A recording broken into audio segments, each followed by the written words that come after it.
తలా ఒక మాట అంటున్నారు ప్రభా. ఈ అప్పుల దెబ్బకు సావాలనిపిస్తుంది తండ్రి, తట్టుకోలేకపోతుంది. అప్పుల వాళ్ళు చేతులు ఎత్తండి, అప్పులు ఉన్న వాళ్ళు అందరూ చేతులు ఎత్తండి. నాకు అప్పులు ఉన్నాయి అన్నోళ్ళు చేతులు ఎత్తండి. సిగ్గుపడతారు ఏందండి? అట కదిలించండి. మన సరికంతా అప్పులు సరికే. ఏం చేద్దాం, దేవునికి స్తోత్రం, హల్లెలూయా. నాకు అప్పులు తలా ఒక మాట అంటున్నారు ప్రభా. టెన్షన్ అవుతుంది ప్రభా, బీపీ పెరుగుతుంది ప్రభా, షుగర్ వచ్చింది ప్రభా. అప్పులు తీర్చు ప్రభా, దారి చూపించు ప్రభా, బయటపడే ప్రభా, సాయం చేయి ప్రభా. కాదు, పొద్దునే లేవాలి, తెల్లవారుజామున 3 లేవాలి, భార్య లేవాలి, భర్త లేవాలి, కూర్చోవాలి.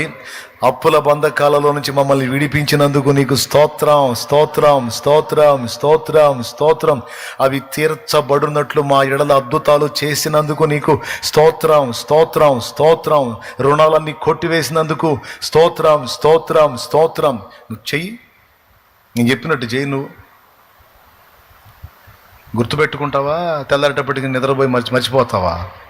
మర్చిపోతే నీ కర్మ నేను చేయగలిగింది ఏం లేదు. ఎందుకైనా మంచిదంటే రాసి పెట్టుకో. చదువు వస్తే రాసి పెట్టుకో. చదువు రాకపోతే విన్న మాటల హృదయంలో దాచిపెట్టుకో. దేవునికి స్తోత్రం.